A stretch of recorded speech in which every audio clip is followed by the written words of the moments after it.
So in the next of these thermodynamics videos, we're going to look at why the value we've calculated using the Born-Haber cycle might differ from theoretical value, so a value calculated using a mathematical approach and a theoretical approach.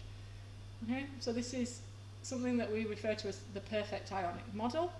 So theoretical values, so somebody can sit there with a calculator or a computer and calculate a value for lattice enthalpy, assuming that ions are perfect spheres. So the perfect ionic model assumes that the ions in the lattice are perfect spheres, and if the ions are perfect spheres, then the charge is distributed equally around that sphere. Mathematically, you could work out a charge density, you could work out where the charge is and how it's spread out, and you could work out how a positive ion and a negative ion would attract and what amount of attraction that would lead to. And so if the ions are perfect spheres with only force of attraction between them and nothing else going on, then the value calculated from this theoretical model would be the correct value.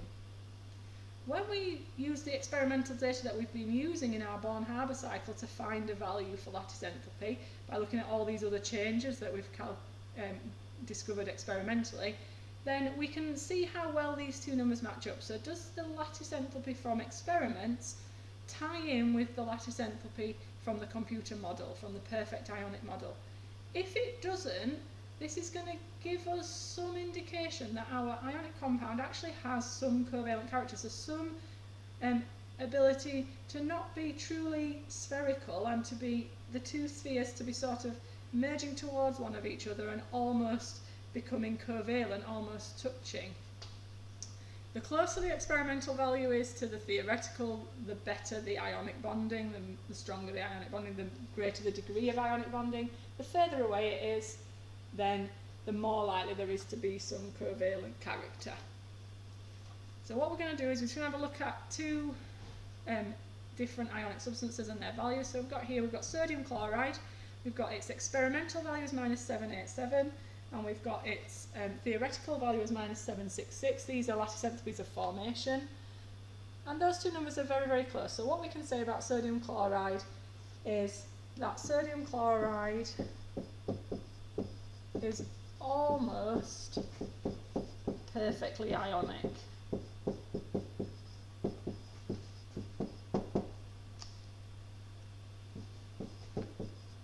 Because the experimental, the Born-Haber value,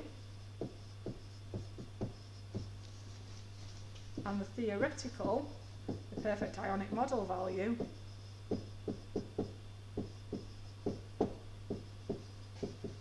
are very close. They're very similar numbers. If we then look at magnesium chloride, we can see that there's a much bigger difference between the two numbers. So the experimental value is more exothermic than the theoretical, so more energy is actually released when this lattice forms than the theory would suggest.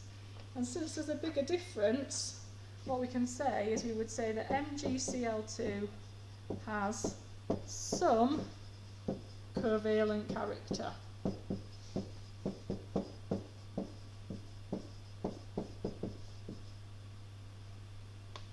i.e. it is not perfectly ionic.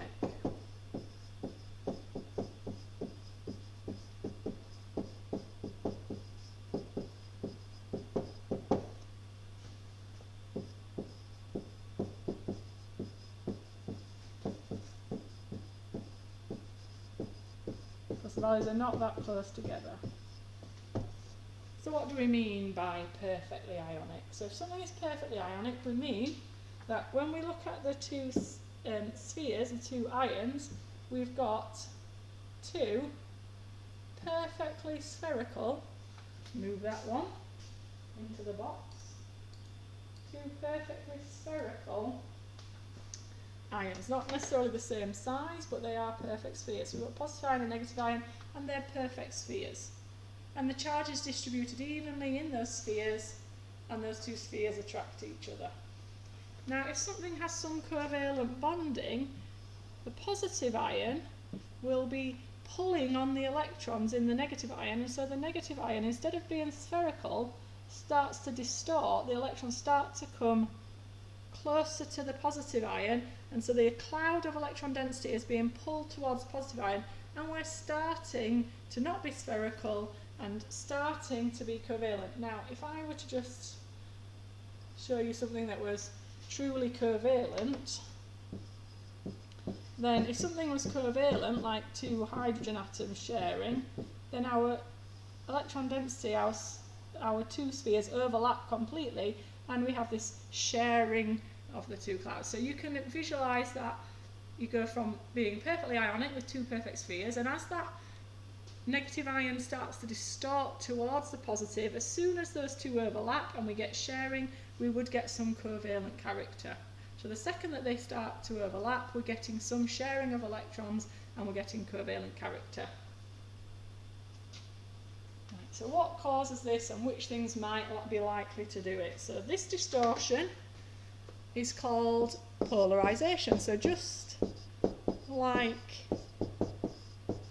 in our covalent bonds we had polar bonds, we can distort the ions to be polar. So let's just add a little page and have a look at that separately. So we've got perfectly ionic, where we've got the plus and the minus, is that our ionic? And we've got perfectly covalent, where we've got like a sharing of the two atoms, and nothing's plus and nothing's minus.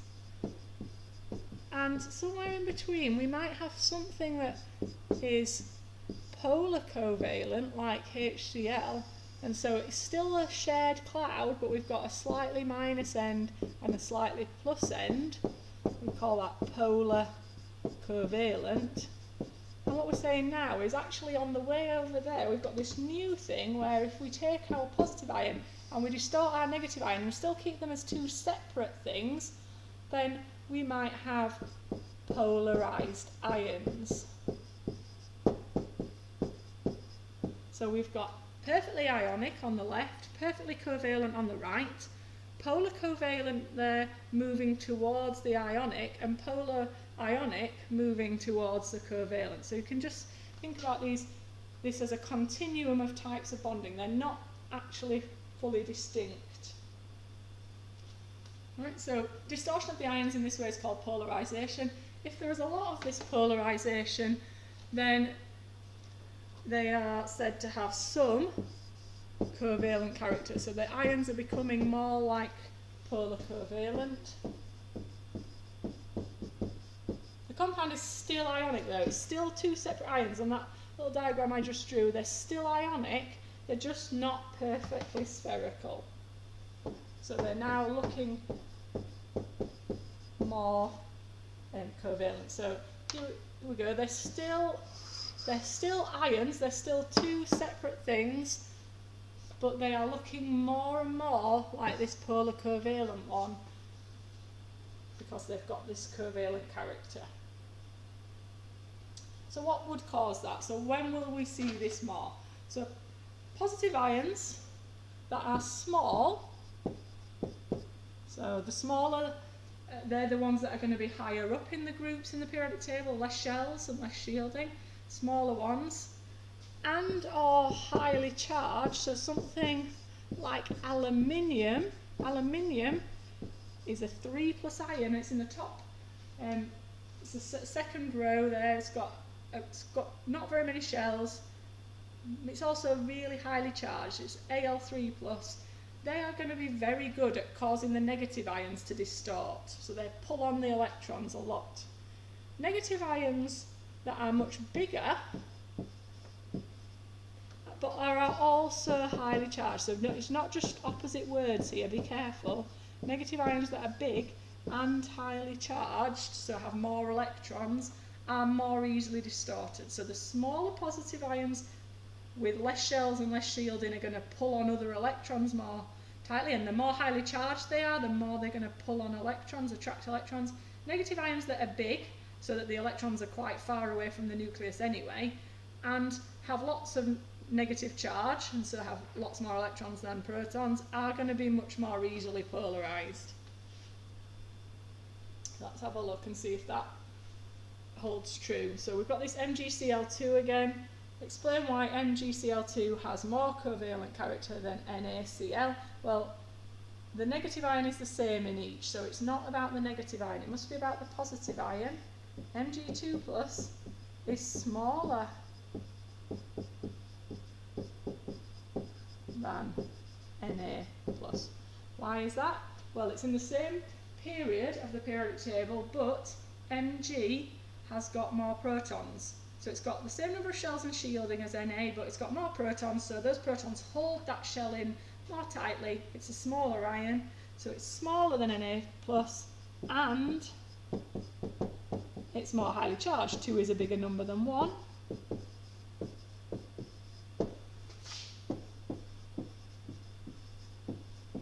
So Mg2 plus is smaller than Na plus, and it's more highly charged. So Mg2 plus is more able to polarize Cl minus ions. MgCl2 has more covalent character.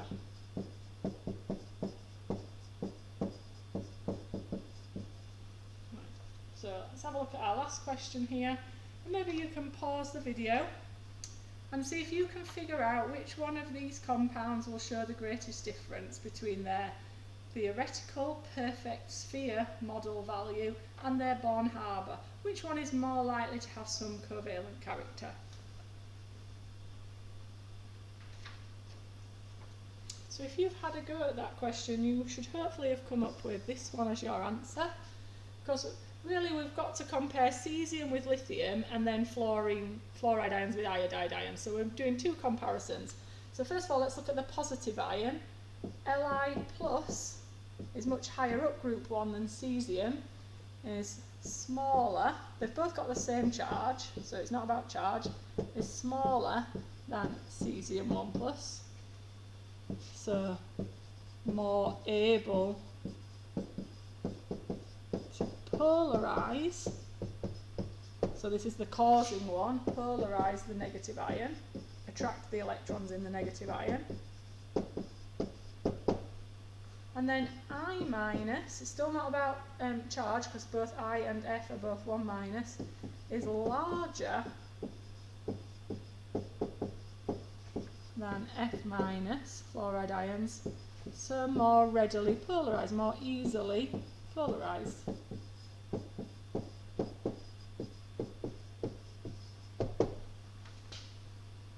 So ionic compounds, at the bottom we've just got a little bit of sentence that says ionic compounds that have covalent character often have a low solubility. So they're much harder to dissolve because they're tending towards covalency, and covalent compounds don't readily dissolve in water. And their melting points and electrical conductivity may be a bit lower than we would expect because they've got this bit of covalent character. So instead of having truly free ions, they might not be able to conduct in the same way when molten or in solution, and their melting points might be a bit lower than expected, because covalent things tend to have lower melting points than ionic. So that's the end of this little section on what might cause the difference between our experimental and our theoretical value. The experimental value is the correct value, theoretical value is what we might have calculated using a computer.